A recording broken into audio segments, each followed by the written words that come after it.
So today is a new hymn to Savitar from Vamadeva Gautama of the fourth mandala. And it runs this way. It is Jagati meter. It is 12 syllabic meter, iambic. So, Yad Devasya Savitur Varyam Mahat Vrinimahe Asurasya Prachetasah Chardiryena Dashusheyachatitmana Tannomahan Udayan Devo Aktubhih Divodharta Bhuvanasya Prajapatih Pishangam Drapim Pratimunchate Kavih Vichakshanah Prathayan Aprinan Uru Ajijanat Savita Sumnam Ukthyam Aprarajansi Divyani Parthiva Shlokam Devah Krinuti Svaya Dharmane Prabhahu Asrak Savita Savimani Niveshayan Prasuvan Aktubhih Jagat Adabhyo Bhuvanani Prachakashat Vratani Deva Savita Bhirakshate Prasragbahu Bhuvanasya Prajabhyo Dharitavrato Maho Ajmasya Rajati Trirantariksham Savita Mahitvana Trirajansi Paribhuh Trini Rochana Tisrodivah Prithivih Tisra Invati Trebhih Vrataih Abhena Rakshatitmana Brahatsumnach Prasavita Niveshano Jagatah Statuh Ubhayasya Yovashi Sanodevach Savita Sharma Yachatu Asme Kshayaya Trivarutham Anhasach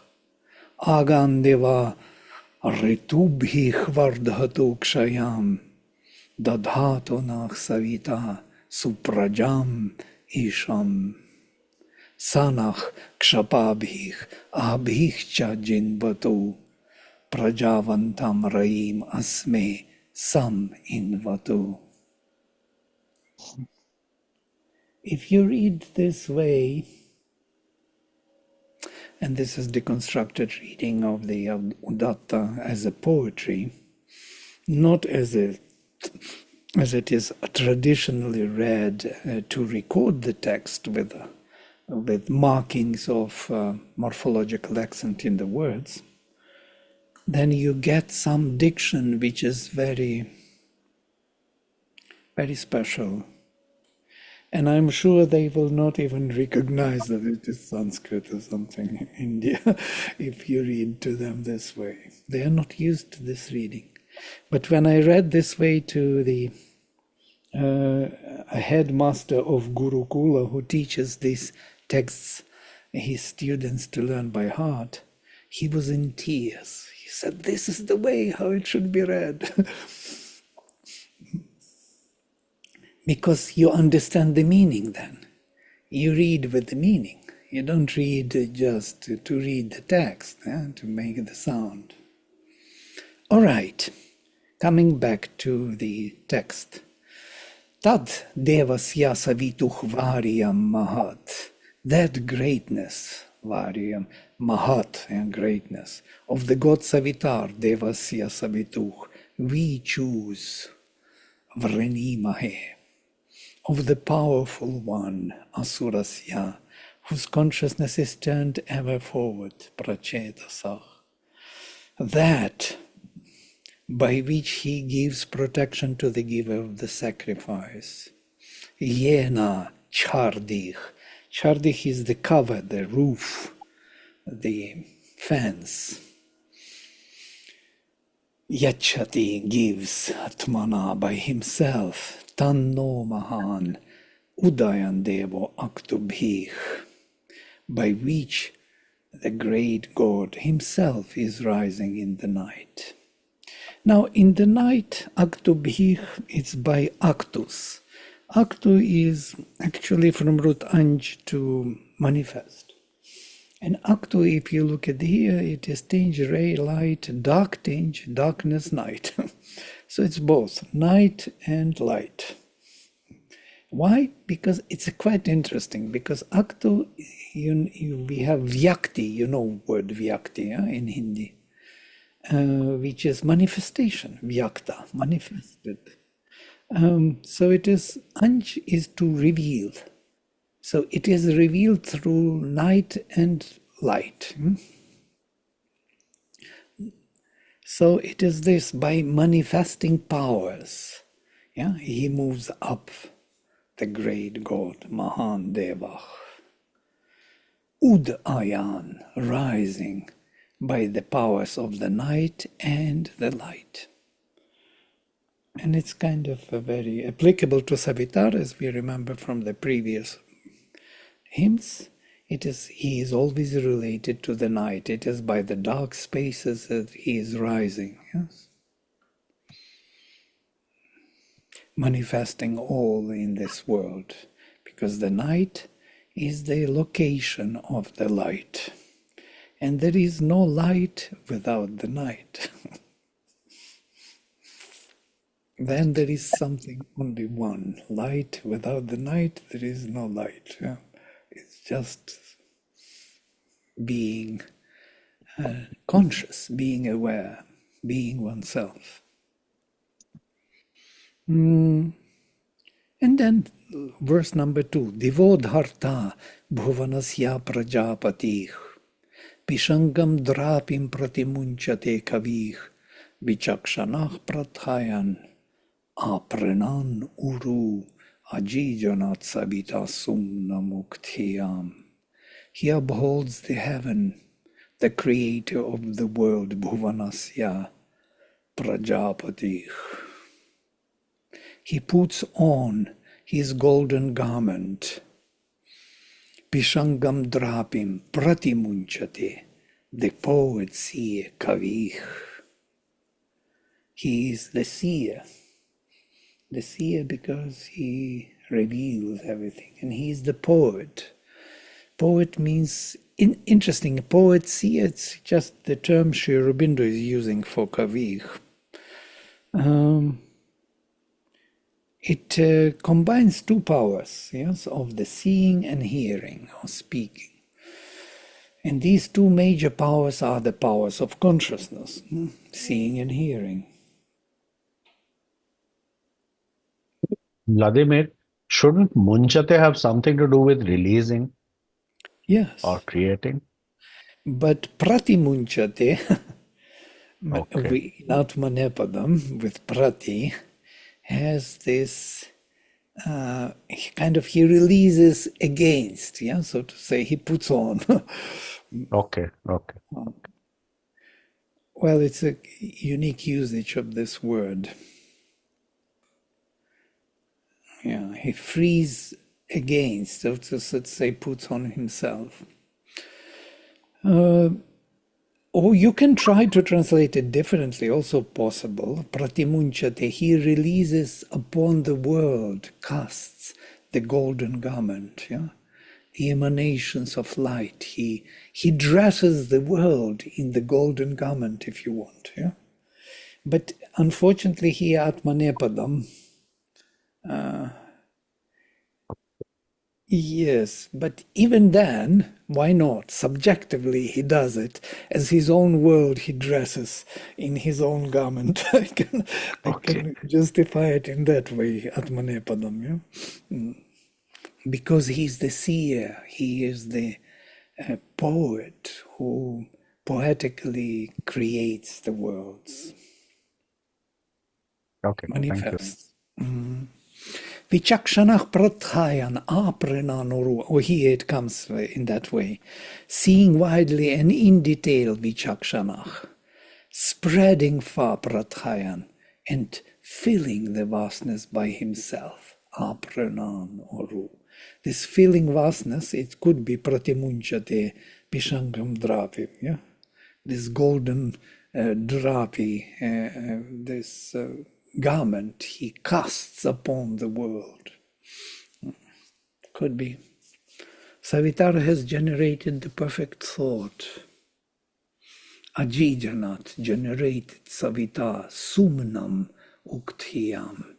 Sumnam is Sumati, Sumnam, Sumanas. These are the words in the Veda which are used for the perfect mentality.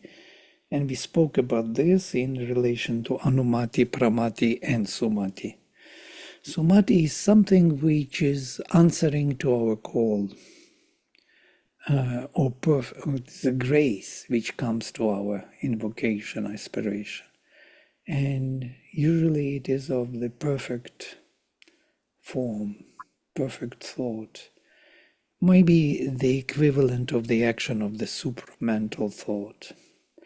And uktiyam, which has to be expressed in thought, in word, deserves expression by the word, or interestingly, thought and word in one form, again, as he is seeing and hearing. Yes, see a poet, he is also the thinker of the thought and the speaker of the word.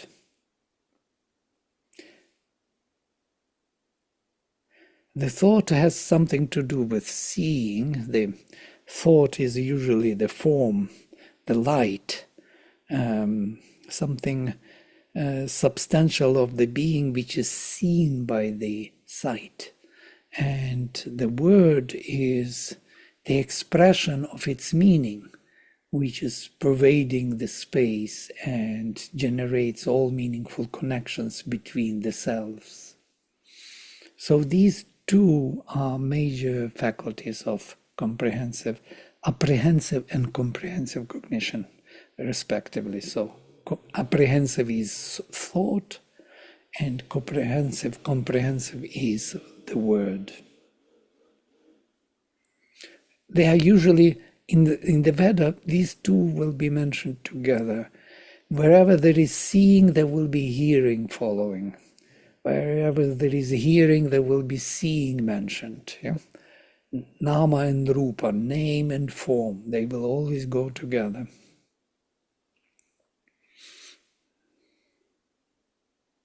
So he casts this emanation of his drapi, of his luminous garment onto the world. I like this much more than just dressing up in the luminous garment.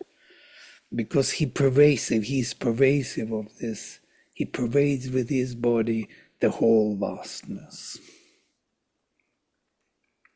Aprara jansi divyani parthiva shlokam devah kranute svaya dharmane prabhahu asrak savita savimani niveshayan prasuvan aktubhih jagat. He filled the spaces of heaven and earth by himself again. Apra, he filled Rajansi, the spaces. Divyani, Parthivani. So he filled the spaces of heaven and earth and vital world. If we translate Divyani as heavenly spaces, Rajansi as vital spaces, and Parthivani as the physical spaces, so he covered all the spaces with his light. The God who creates the word to sustain himself, Shlokam devah kranute svaya dharmane, to support his own dharma. To support his own dharma, he generates shloka, the word. Interesting word, shloka. Shloka is usually used for anushtup, later in the language. But in the Veda, in the Rigveda, in the oldest text, it is usually this word, in general, poetic word, which is fashioned to carry the power. Interestingly, shloka, they speak about shoka, but it is totally wrong etymological connection. Usually they say shloka, shoka, they are connected. I don't think so. Shloka is more shru root, shlu, shru, and rl are interchangeable in the ancient language. So it is from that which is heard, like shravas, or shruti, or this is that word, yes, which can be heard.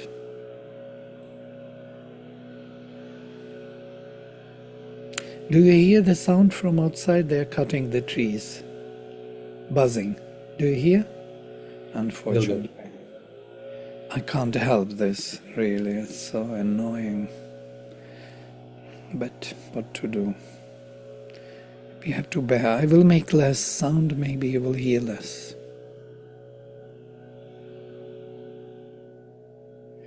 Is it better now?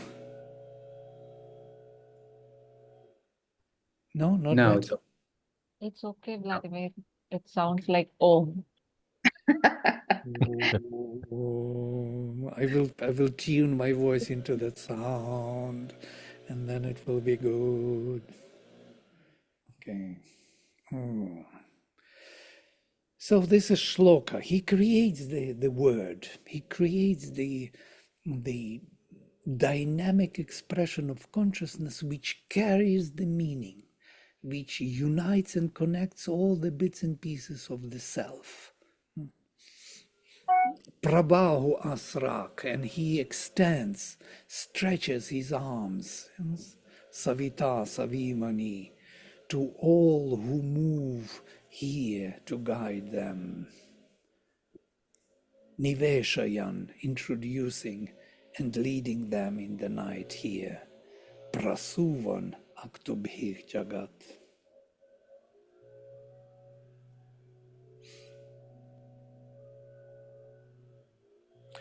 Savimani could be in the guiding, in the moving power, actually in the extraction. Savita in Saviman and Sava, Prasava, and so on. All these words are connected with Savitri also, are connected with the word su, to bring to birth or to extract, to press out.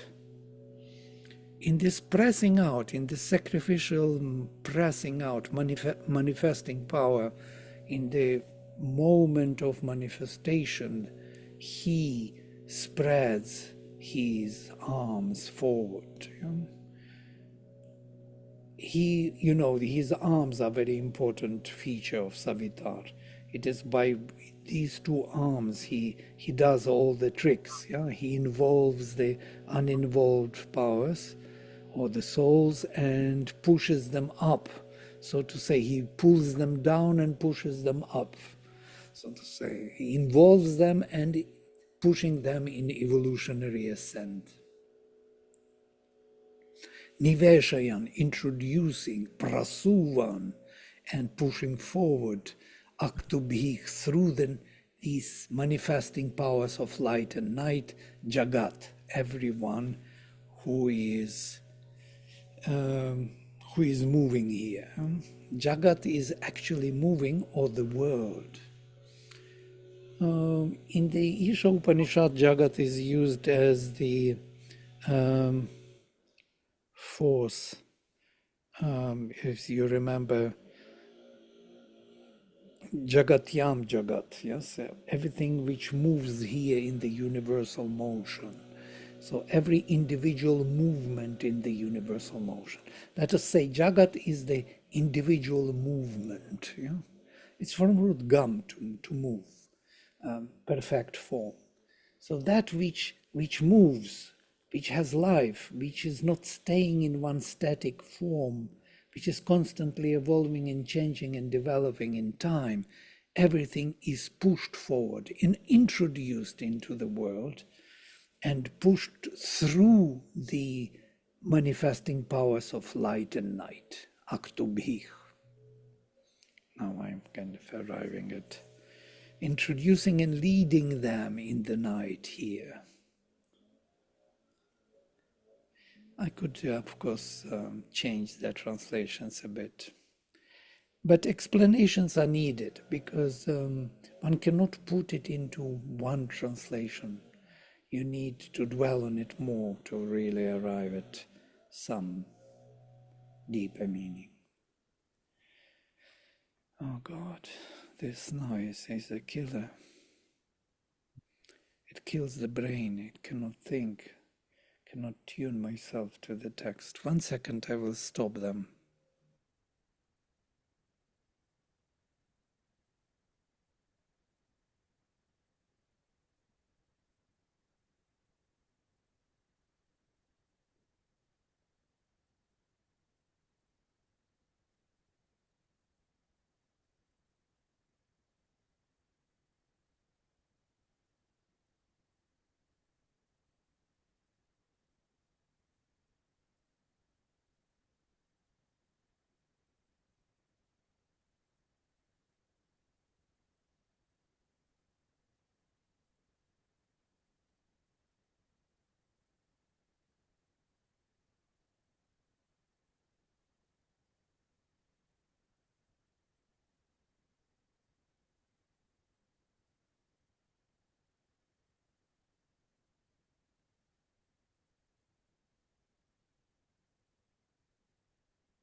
Of course, it's not his fault. He's just doing his job. But they have such noisy machines. The worst part for me is noise. I can handle any disturbance in the sight. But hearing a little noise and I can't handle it. I'm not functioning well, sorry. Explaining myself, trying to explain things to you that you should know. Now we managed to stop him for a while. Sewing machine, can you imagine? Near your window. Right. Okay. We are back to Savitar. So apra, interesting word. Filling, yes, rajansi, this vital spaces, the spaces of the vital world. Divyani, in the spaces of the heavenly worlds. 3 spaces of vital, 3 spaces of mental. Parthivani, in 3 spaces of the physical. All those 3 times 3 we spoke. Shlokam Devach Kranute Svaya Dharmane, and for his own support, he generates the meaningful presentation or pervasion of the word which holds everything in a meaningful fashion. Everything becomes meaningfully related. Prabhu Asrak, he stretches his arms. Savita, the one who manifests and distills things. Savimani, in the moment of creation. The creator is extending his hands. Now what happened? Okay.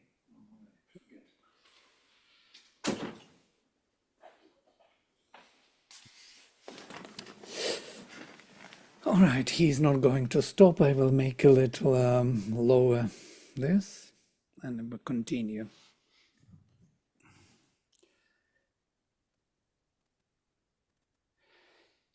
So it's interesting, this word, Savita Savimani. Yes, so the Rishi is repeating the same formulation what Savita does. He is the creator. In the moment of creation, he stretches his arms forward.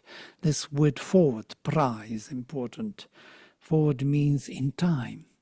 He stretches it towards the future. So he pushes everything to move in time. Yeah? Niveshayan, introducing, prasuvan, and manifesting. Introducing and manifesting every individual movement through light and darkness. So now you have it. We have it. I will speak to the microphone like this. We'll make it very low level. And then we will proceed. Could you, how did you define again Savita Savimani? Saviman, setting in motion, instigating, directing, guiding. But Saviman, and together with Sav, Su root, the same root. Yeah? Su has the meaning of bringing to birth with long U, and with short U is from here Soma, Sunu San. Yes, it is distilling. Yeah, Soma is distilled, squashed, and pushed forward, so to say, manifested literally. Manifestation is a kind of a revelation of something which is hidden. It has to be distilled from the world of beyond. It has to be pushed into the darkness. Yeah? So this is, if you are asking about the root su, yeah? Sunoti, sunute is the root of the fifth class. From here we have all these words of soma as the ambrosia, immortality, which is brought in time, into time and space, the enjoyment of the delight of the beyond. Yeah? And from here, this is the major essence of all our souls.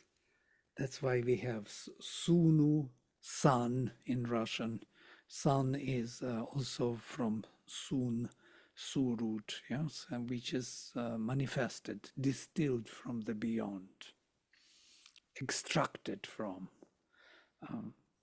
So Savitar is doing this extraction. He brings the light from the beyond into time and space, into the darkness.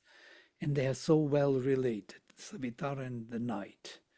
Niveshayan, again, he introduces, yeah. And before the night was Niveshayati Ratri, yes. This is the night introducing all the light, all the light from the beyond into this world.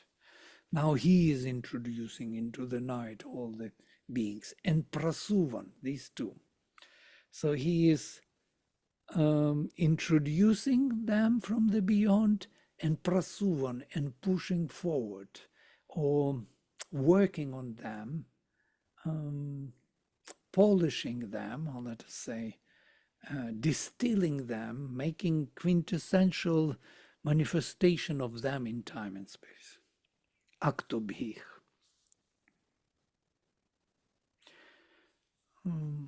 I know it's very difficult to speak about these matters, to find the right words that they will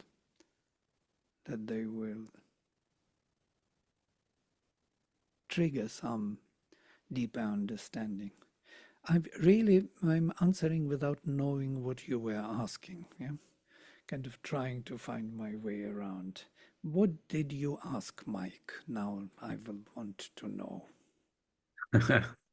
No, yeah, I was just asking the Savita is Savitar, right? That's referring to, okay, I was just wanting to see that. So it's the yes, the movement of the Yes, it's Savitar. It's a nominative case. Yes, Savitar.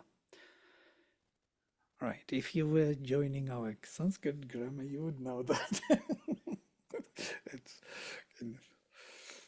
our students Vladimir? know yes. No, sorry, go ahead. No, our students know about it. Yeah. Vladimir, I was thinking of one thing. This Octobir means with the night, right? Or by the night. by the nights, yes. So, Help of the nights. with the help of the night. So, I'm just looking at the last two words, Aktubhit Jagata. Is it a scenario where without introducing the being to the night, movement is not possible? I think so, absolutely. How movement is possible if there is no gap between the being and being? Where would it move? Okay. It needs night for the movement. It needs some kind of shades of light to move. Otherwise, everything it vibrates within itself. Yeah? So this pulling out and then pushing it out as if it were a birth is this process, I and think so. introducing also. Introducing is like pulling down, yeah, and prasuvan is like pushing forward, yeah, allowing it Okay. to evolve. Involving and evolving everything which moves here, every individual movement by actus, by these forces of darkness and light, by all the shades of light, let us say, combining both, by all the hues of light, yeah, he generates this movement. Okay. All right. And then number 4. Adabhyo bhuvanani prachakashat vratani deva savitabhi rakshate prasaragbahu bhuvanasya prajabhyo dharitavrato maho ajmasya rajati. Invincible illumines all the worlds. Adabhyah, usually used differently. You see it differently translated in the dictionary. I am following more Sri Aurobindo. It is the one who cannot be trampled upon or invincible, cannot be subdued. Adabhyah. Bhuvanani prachakashat. He illumines all the worlds. Bhuvanani. The god Savitar, Devah Savita, protects Abhirakshate, his laws of existence from all sides. Abhi, from all sides, Rakshate Vratani. He protects by himself all his movements, all his grooves, Vratani, all his laws of existence, all his activities and movements. By himself, he protects from all sides. Prasrag bahu bhuvanasya prajabhiyo. He stretches his hands again, prasrag, forward, bahu,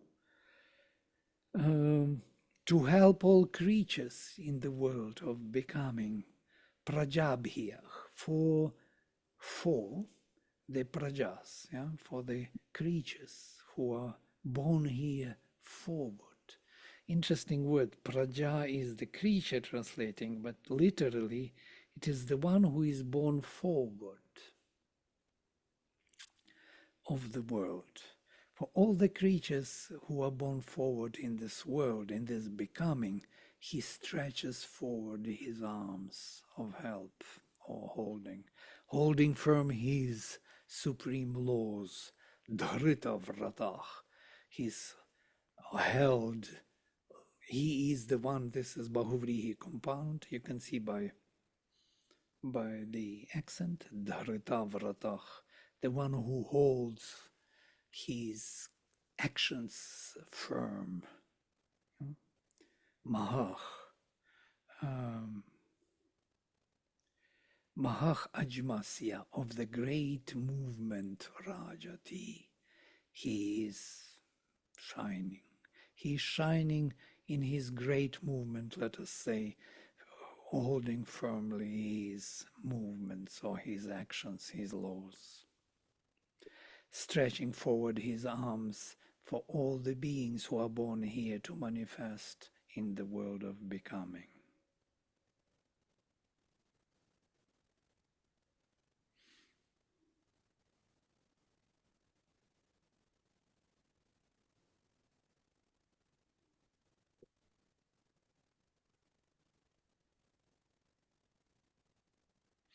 So we have a firm protector here, Savitar.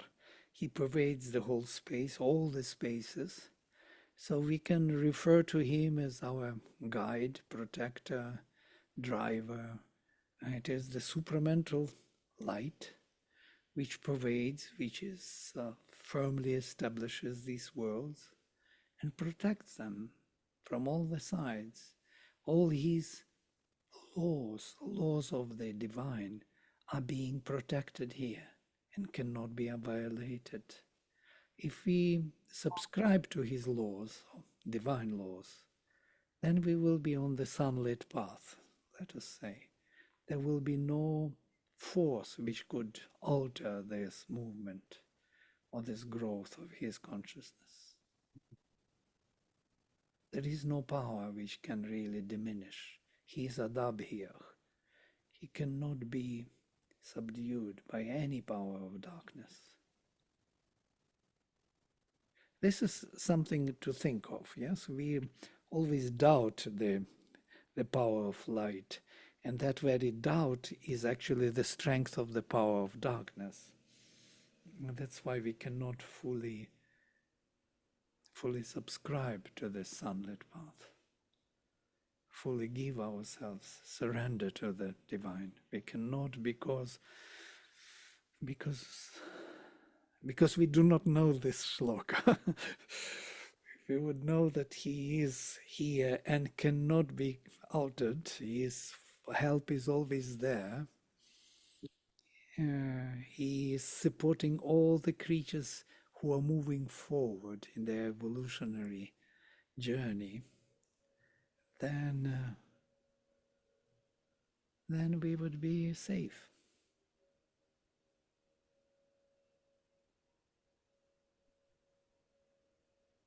Somewhere Mother says about this, we have to arrive at the stage where we rely only on the divine and nothing else at all.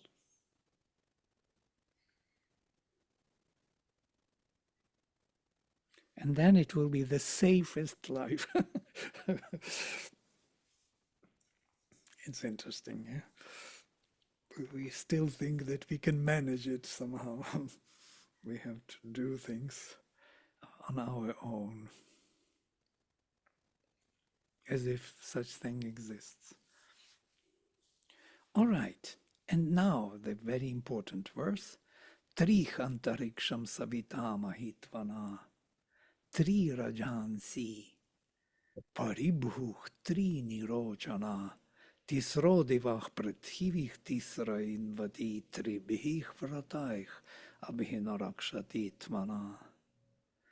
Savitar is thrice surrounding antariksham. Antariksham is the vital world. With his might and its three spaces, Mahitvana, and three luminous realms, Rochana, Paribhu, he encompasses or surrounding, setting three heavens in motion and three earths, Tisro Divach Prativich Tisra Invati, protecting us as if surrounding by himself with his three supreme laws, Tribhich, Vrataich, Abhino Rakshati Tmana. Vamadeva depicts Savitar as the all-including, transcendental, and at the same time an involved Godhead, which is the power of Ritam, a direct characteristic of the supramental dynamic truth of things in their right positioning and relations.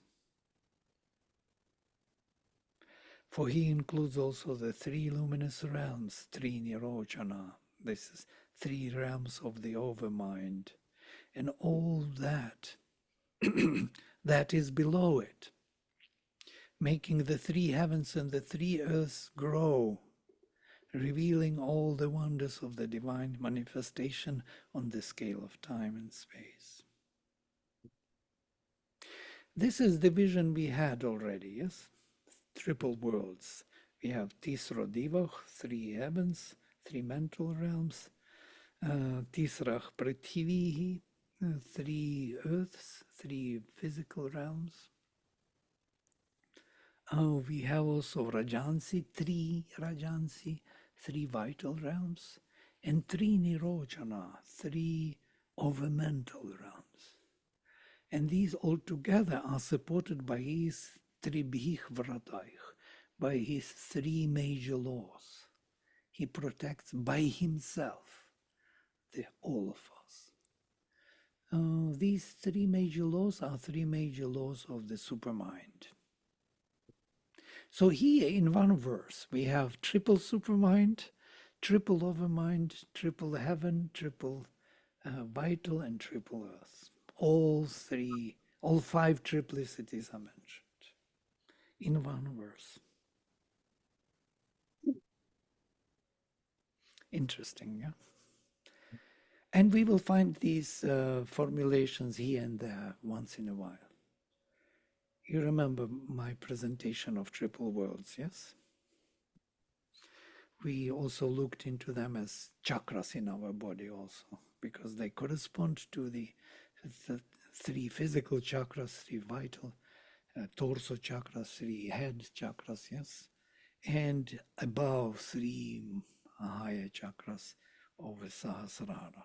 And these 12 chakras is actually this 3 times 4 is 12, a projection of the triple supermind. Yes.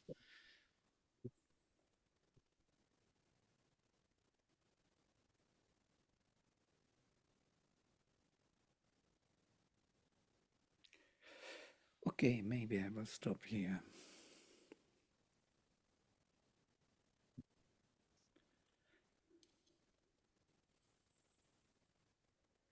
Okay, if you have any, Deepti has something to say, yes? So somebody who has the word, is it somebody who's allowing Savitur to come through? Well, Savitar himself is manifesting the word. The word, what the word means, it's an important thing. What is the word? Yeah? At the beginning was the word. What is that word? It is logos. It is the willpower to manifest oneself in a particular meaningful formation. Yeah? So the word generates and creates this meaning from which the form comes into being. Yeah? So the word precedes the form as the creative power. It is by the word that the world is created. The word means that self-expression of the being. The being expresses itself in a particular vibration, which manifests in a particular form.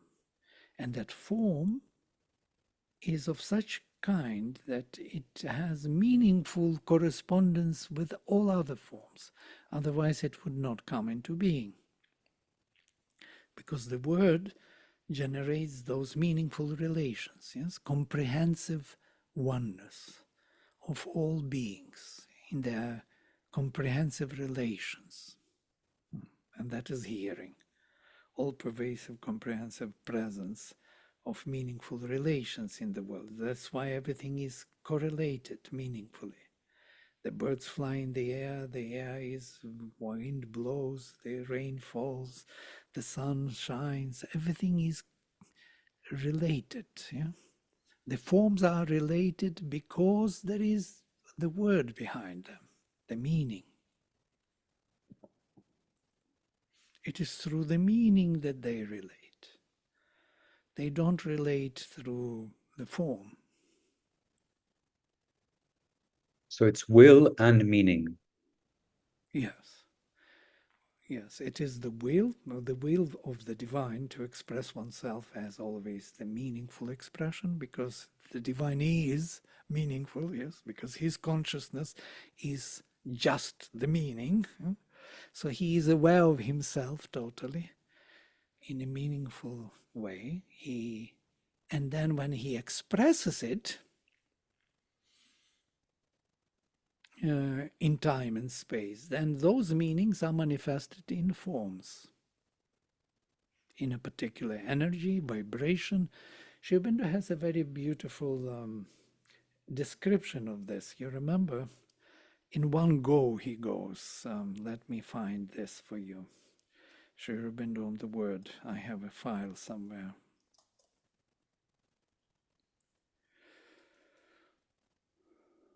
The Veda.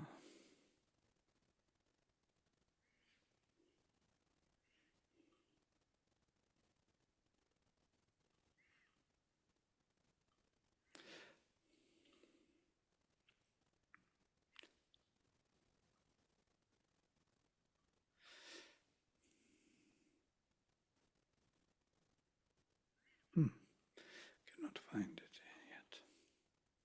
Let me find the word.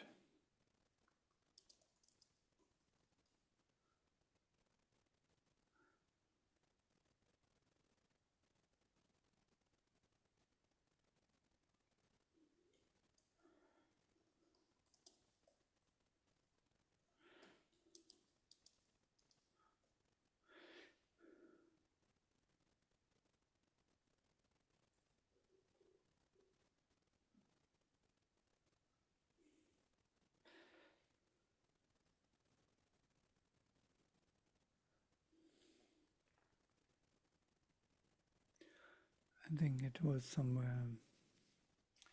I will have to browse through the text. But he says that, interestingly, the very vibration, I will paraphrase it. It will be better to read him, but I will paraphrase him.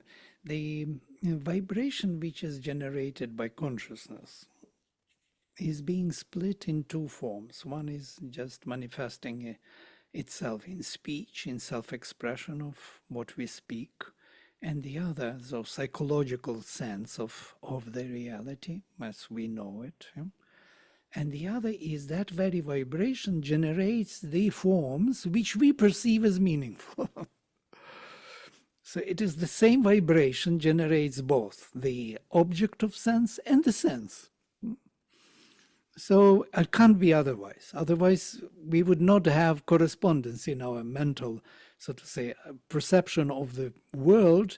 There would be a difference. Yes, the difference only is in emphasizing, the judging the thing, that it is good or bad, something fitting or not fitting for us in this moment of time. But truly speaking, there is a full correspondence of how we see the world and the world. It actually acts in the same way as we perceive it, as our linguistic space can arrange it. I'm going home by bus is the linguistic formulation, and I'm going home by bus, the same physically. Me, bus, by bus, home, distance, everything happens in the same manner outside and inside. Total correspondence. Psychological reality corresponds to the physical reality because the word, the vibration of consciousness, generated my psychological perception of the physical sense in the same way. Physical sense was arranged in the same way as my psychological perception perceives that particular formation, form. Yeah? So the form and the meaning of it, they are constantly corresponding. Who is the God who connects seeing and hearing? Kana Upanishad says. Yeah?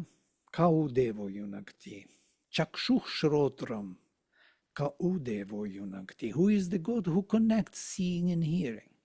Comprehensive and apprehensive cognition. How come that they constantly correspond? That's an interesting question. Yeah? Very deep question.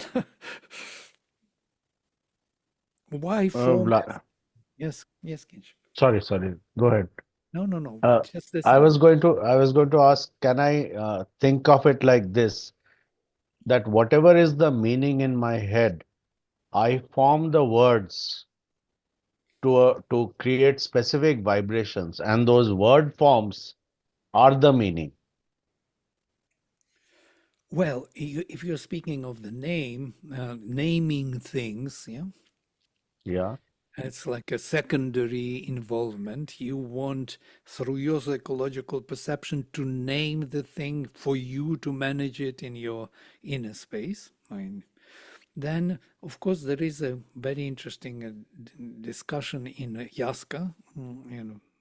Nirukta, most probably I was mentioning this before, I do not know, where somebody asked him, why do we call Ashva Ashva? Yeah? Because Ashva is from Asho, to be swift. It's a swift one. Can we call the horse by some other name? Why this name?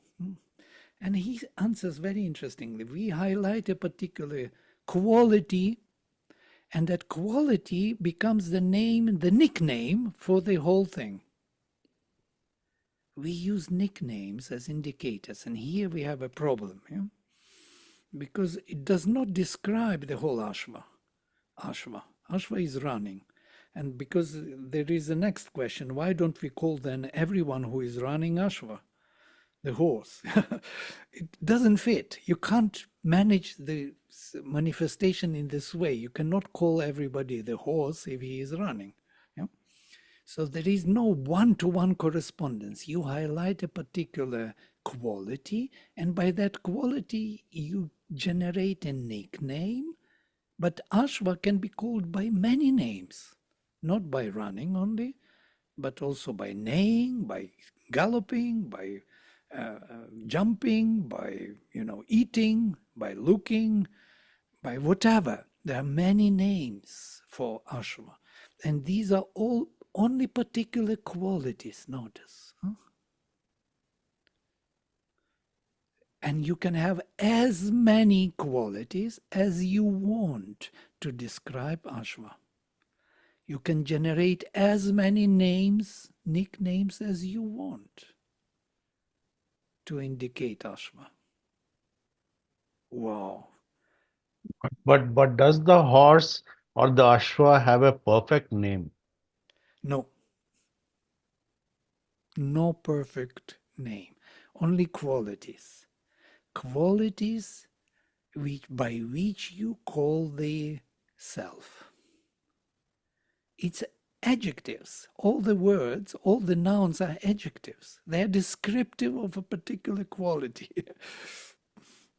And Sanskrit is the closest to it because it's truly the adjectives and the nouns are closely related. Shiva, whom we call Shiva, is actually merciful, or the one who brings benefit, beneficial, because Shiva is the one who brings this peace and bliss. And that is the descriptive form of the being. It's one of his. He can be Rudra, Sahasranama, he can be 1,000 names of the Lord. It depends on his qualities which he manifests. So But that, yeah. sorry, but that makes perfect sense, because in essence, everyone is the same. If you want to call somebody what they really are, they're all God. So you have to say the God that is swiftness, or the God that is this, or the God that is Vladimir, or the God that is Kinchuk, or Right. the God that is. So an adjective is a perfect description because of the philosophy that underlies it. Absolutely. It is the application of consciousness to the being.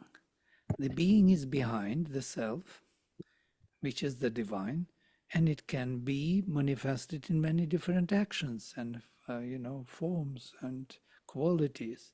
And those qualities are highlighting that particular event, which we assign it as a nickname to communicate. Then that we know that we speak about the same thing, then we kind of arrive at this, so that Ashva will be the horse, the swift one. The running will be the horse, but the other word running will be something else. So I Vladimir, was I was just thinking of sorry, Dipti.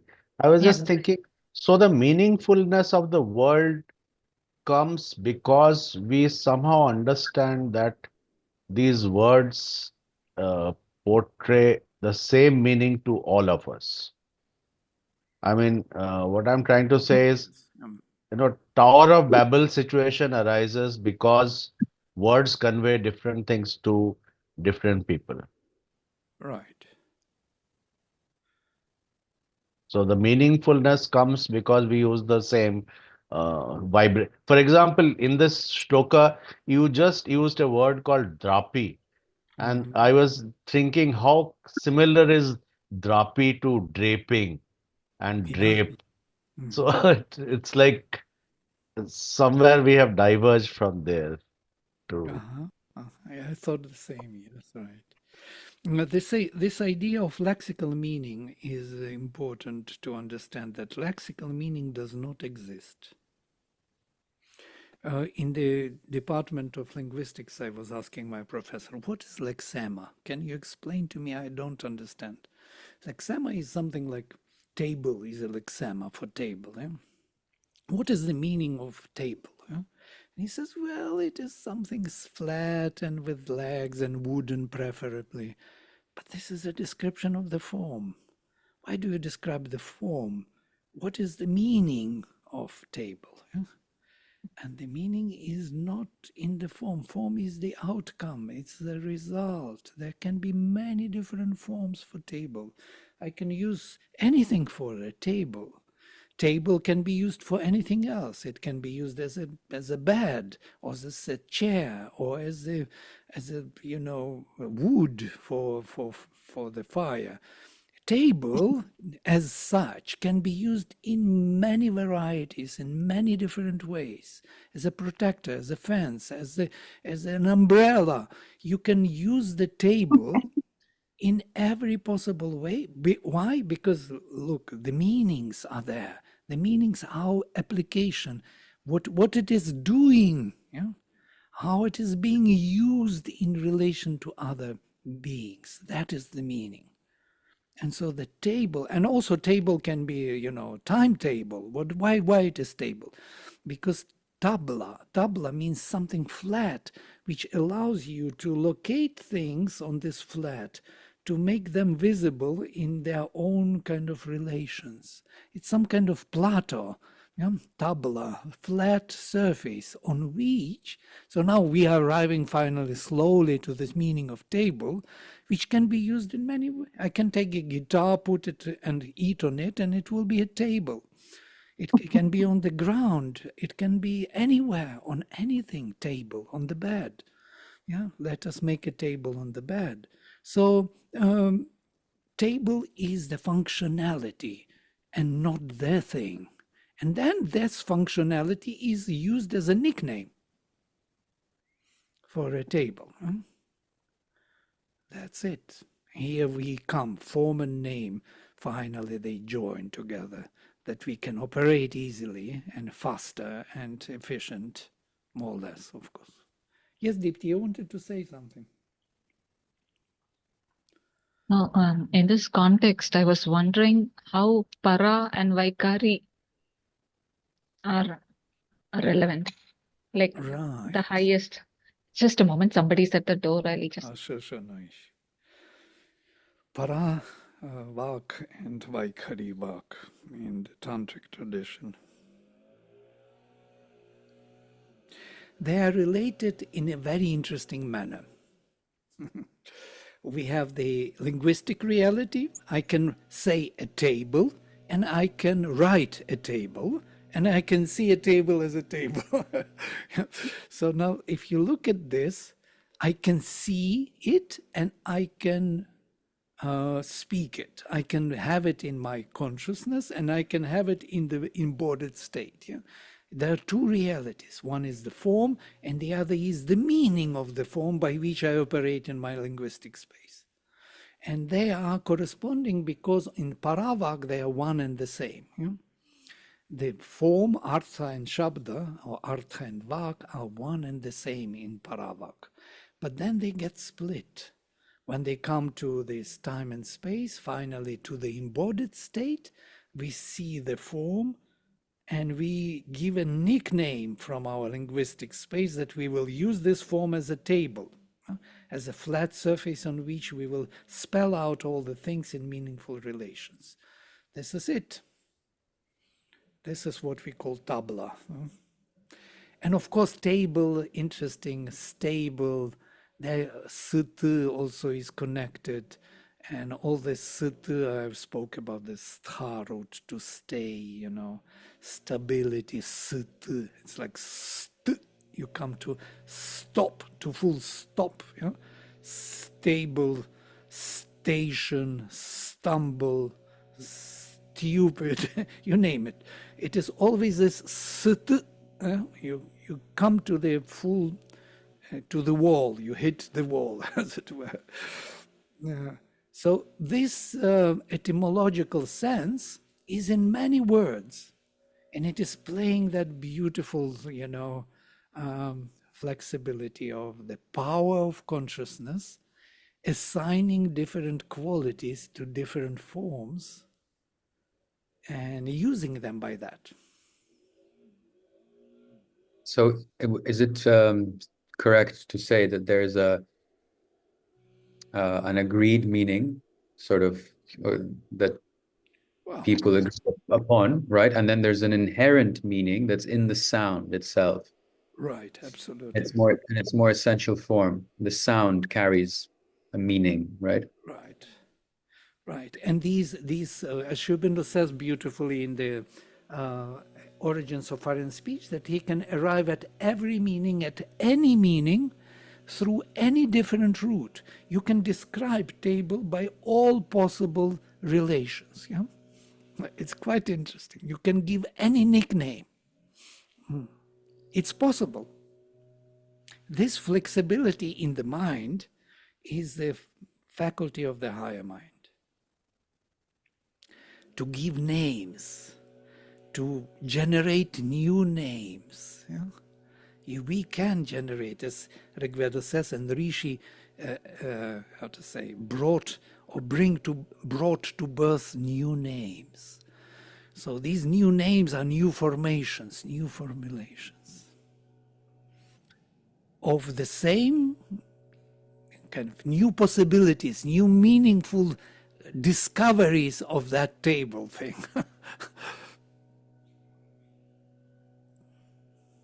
And also changing the form, building new forms. We didn't have computers, we didn't have television. Television is an old word. Yeah?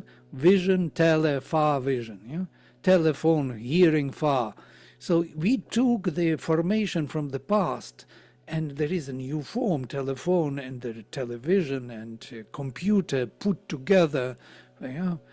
Computation. So it's a nickname. But it tells us what it does. It describes some quality of the thing, but not all the qualities, only one. Does it add anything, though? It seems like it diminishes the essential quality of it, no? Well, if you are in that realm of the higher mind, it doesn't diminish. You see that it is, you just draw one of the nicknames, yeah? You can draw others. You are free to name it. Why should it diminish? You can operate in that mindset freely. Vladimir, is this how infinities of infinities are created? Almost probably, yeah. How infinity exists, yes.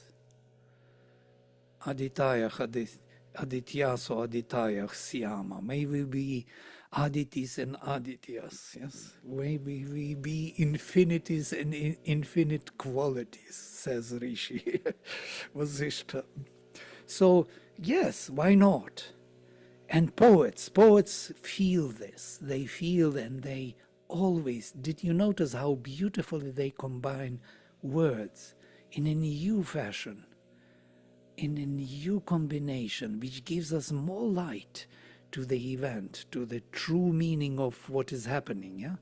We come closer because they combine it in such a way, unexpected way. Yeah? And it works for us. How come?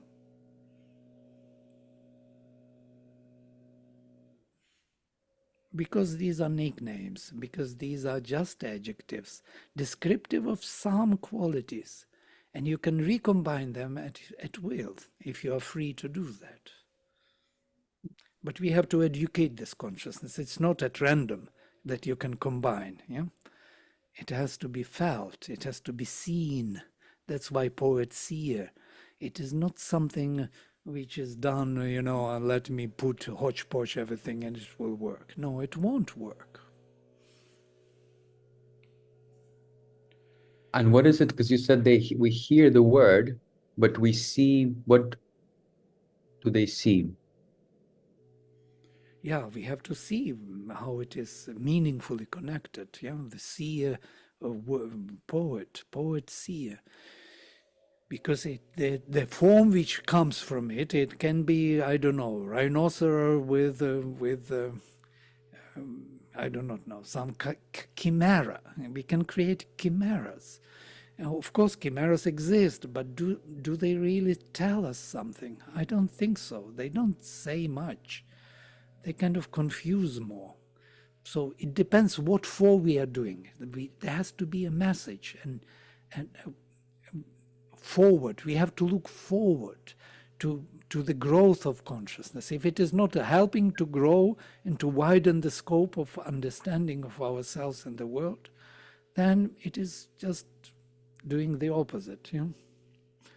So there is always an aim of this expression. Otherwise, why should we say at all anything?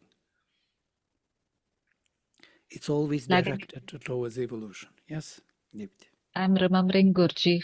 He used to say this, understanding is a state of being, because people used to mistake knowledge for understanding. But so as the state of being changes, understanding also changes. That seeing part of it. I totally agree that wisdom is that, yes. Wisdom is a new quality of knowledge. It's not knowing how to combine certain things to express or to make it doable for others. It's something else. It's seeing oneself in relation to all what is happening to you in this progressive or evolutionary growth. If that projection is not there, then I don't think we need to speak much.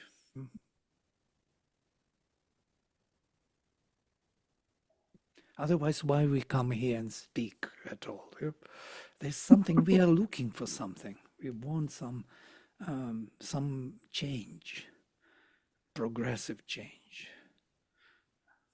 So is revelation also seeing? When we talk Yes. about Ela is seeing in a way? Yes.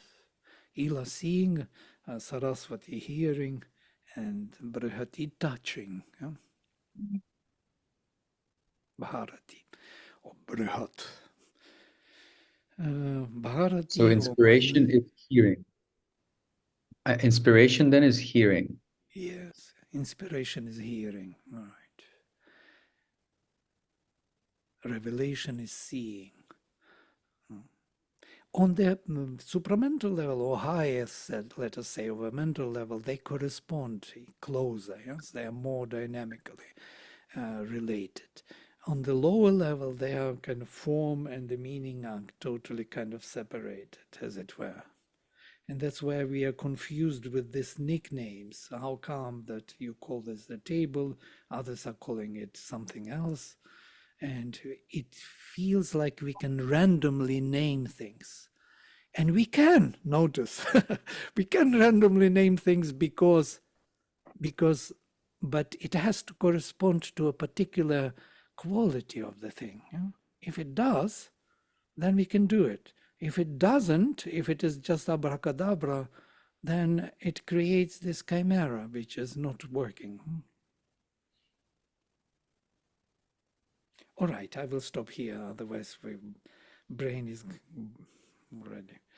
And with 12 minutes over. Okay, I will close with mantra.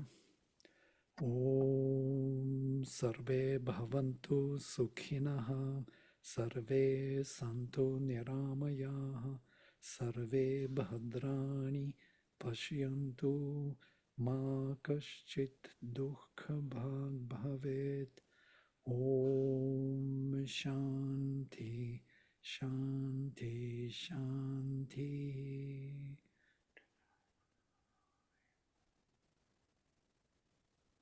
Hari Om.